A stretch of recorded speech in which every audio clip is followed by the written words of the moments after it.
All right. Hi, everyone. My name is Shane, and I'm going to be talking about quantitative polymerase chain reaction concepts and application. A lot of people in our lab have been working with quantitative polymerase chain reaction, or qPCR, and so I thought I'd talk a little bit about it. I'm going to start with a brief introduction of the polymerase chain reaction concept in general, specifically for some of our computational friends who might want a little bit of a refresher on the science. Well, DNA polymerase, which is the enzyme that makes more DNA, makes copies of DNA, can be used to amplify specific DNA sequences. The DNA sequence that you will want to amplify is called the template, and usually this is a gene transcript. A short strand of DNA, called an oligo, is selected for an ability to bind to a highly specific strand of DNA, which in the context of PCR is called a primer. And as you can see from this diagram here, the process of polymerase chain reaction begins with a strand of DNA. In this case, it's a double strand of DNA. It's then heated to separate into two different strands, and these primers that I mentioned are introduced. The DNA strand is then cooled, and this allows the primers to anneal to the strand itself. And then once the primers anneal, DNA polymerase, in conjunction with a few other compounds, begins to make copies of the DNA strand starting at the location of the primers. And that's how the process works.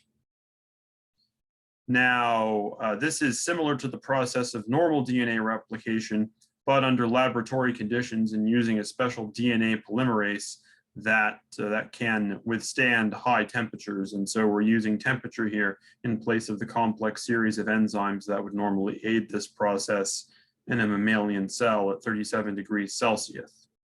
So how can we use this? How can we use this for our own benefit? Well, we can measure the number of transcripts or templates, the number of DNA templates that are originally in our sample. Typically, we're talking about measuring mRNA transcripts, but you can also measure other kinds of nucleic acids as well, including mitochondrial DNA, the number of genomes, or the presence of a virus, for example, COVID, which we'll talk about a little later. Most of the COVID tests use PCR. The process by which we measure the number of, say, mRNA transcripts is called quantitative polymerase chain reaction, or qPCR is how I'll refer to it. You may have also heard this referred to as real-time PCR or RT-PCR, but RT can also mean reverse transcriptase. And while it is true that many times qPCR will involve a reverse transcription step to convert your mRNA transcript into DNA, it can also be confusing because you might be doing a kind of qPCR that doesn't involve reverse transcription, such as measuring mitochondrial genomes, or you may be using reverse transcription and polymerase chain reaction, but you might not be doing it in a way that is quantitative. So I call it qPCR to avoid confusion. In qPCR, you pick the target, in our example, an mRNA transcript that you want to measure. You want to measure how much of this transcript is originally present in your sample, and by extension, you can determine how much of that transcript your cells are making, and this usually correlates with how much of a given gene is being translated and expressed. So you select the target that you want to amplify, and you also select a reference gene that does not change in expression compared to your gene of interest. The process of designing and selecting a primer is a separate process that I won't talk about today, but there are many special considerations involved. And if you are going to do this, talk to me and I will go ahead and walk you through the steps in designing and testing a primer for this process. You also have to pick a housekeeping gene. Usually this is 18S or GAPDH, and we're acting on the assumption that the expression of this transcript does not differ between the treatment and control group of cells. So you want a housekeeping gene that won't change depending on your treatment. And as you can see in this diagram here from Alberts et al., as the process of PCR goes ahead, you're doubling the number of DNA molecules with each cycle. So here you begin with 2, then after one cycle you have 4, and then after another cycle you have 8. So it's a exponential growth in the number of DNA strands this way. But how can we measure the amount of DNA strands present? There are a number of ways to do this. For our purposes, we use something called SYBR. Now, this is a special type of intercalating agent that binds to double-stranded DNA and fluoresces when it is bound to double-stranded DNA. So let's take a look at how this dye works in relation to the diagram from earlier. Now here in our example, a double-stranded DNA, the SYBR is bound to the strand and it's fluorescing. And our qPCR machine can measure this fluorescence. However, as we separate the DNA strands in the heating step I mentioned earlier, there's no double-stranded DNA, and consequently the SYBR does not fluoresce. However, as we begin the DNA replication process in conjunction with our primers and polymerase and other components, the signal from SYBR starts to increase as we increase the amount of double-stranded DNA as it's replicated.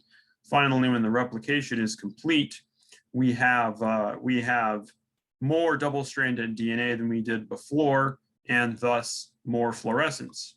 And so in this way, using SYBR, we can determine how much double-stranded DNA is present based on the strength of the fluorescent signal. So what does this data look like in the real world? Well, if you use our qPCR machine and software, you're going to get something like this. Now, I want you to notice this curve here, and I want you to notice the line. Each line is from a given sample in the qPCR machine, and the line here indicates the strength of the fluorescent signal. This is normalized fluorescence here. And as you can see, the signal increases. It's like a log scale, I believe, and the signal increases as the number of cycles increases here at the bottom. And so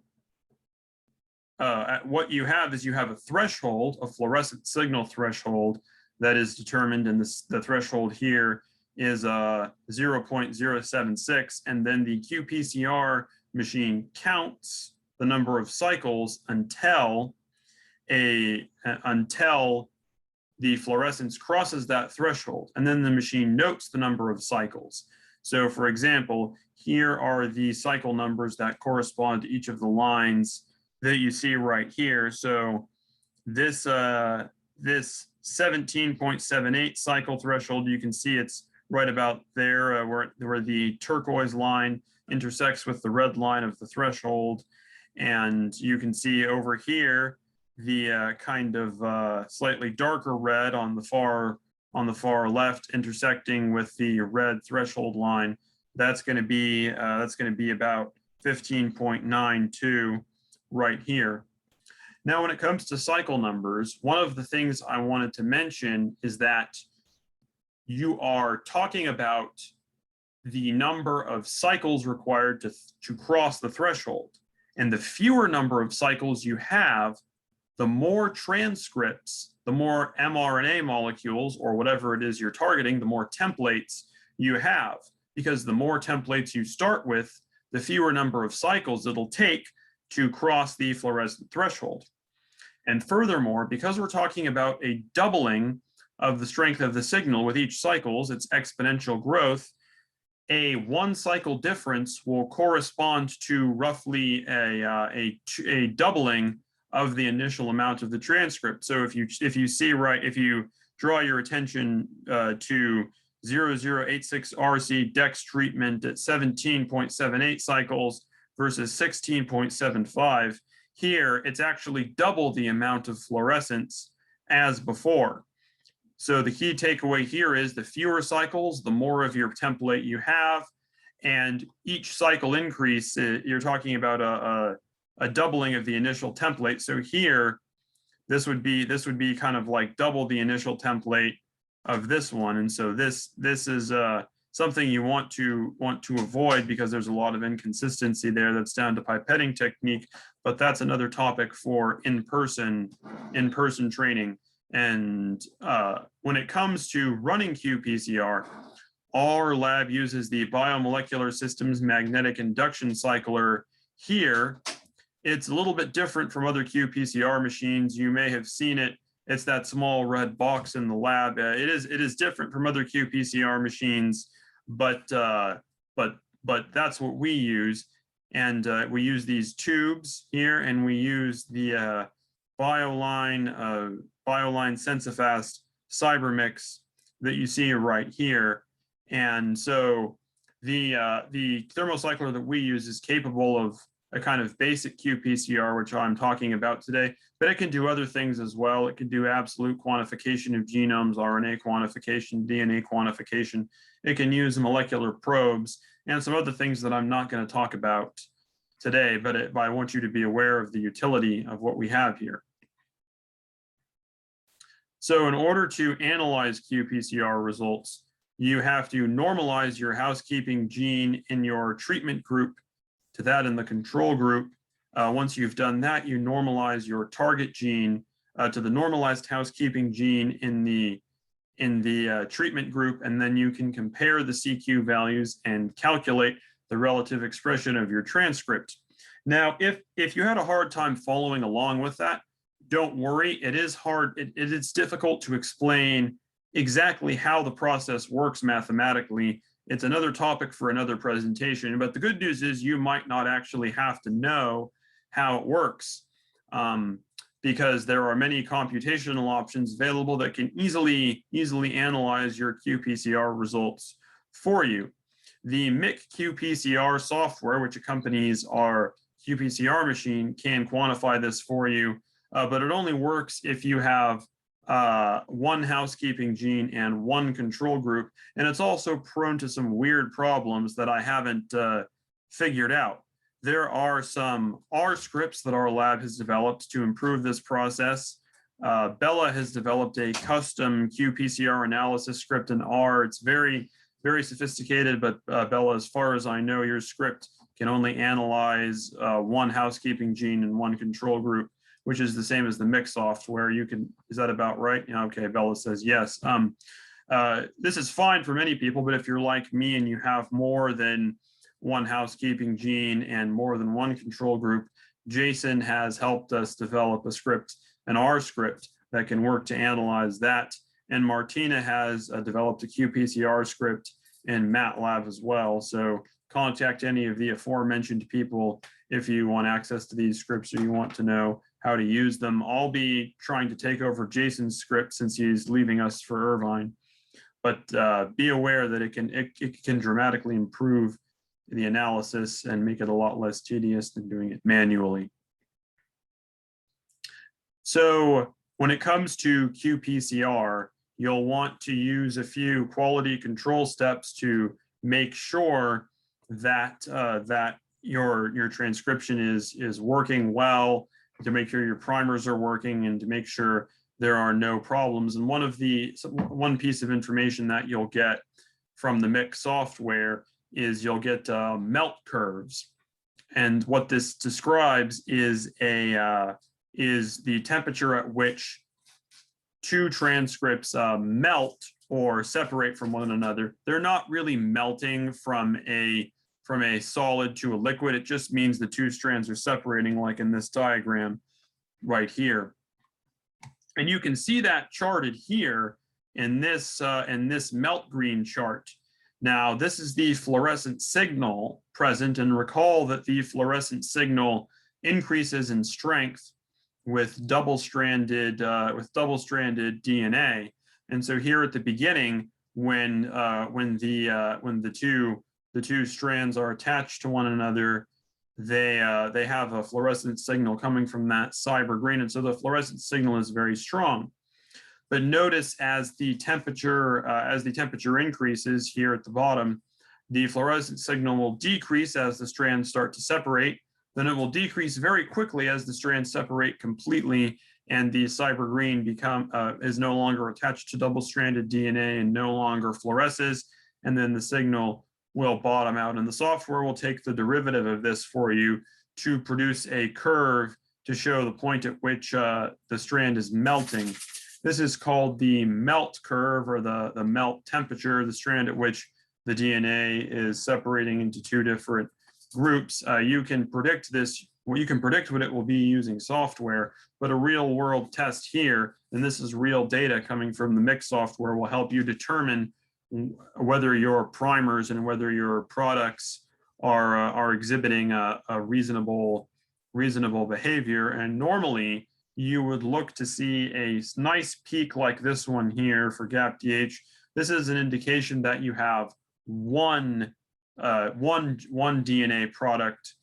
And you can tell this because each nucleotide bond has a unique temperature at which the bond breaks. And so what this means is if you have a unique sequence of nucleotides, that will also have a unique temperature at which it separates. And so by measuring these charts, or in these graphs, you can determine how many of those there are and determine how many products you have and how many products are being amplified. But what if your melt curve looks weird, like this one right here? This is myocillin, which is something I measure a lot, and you'll see there's actually two peaks, two melt curves implying two different products. What's going on here?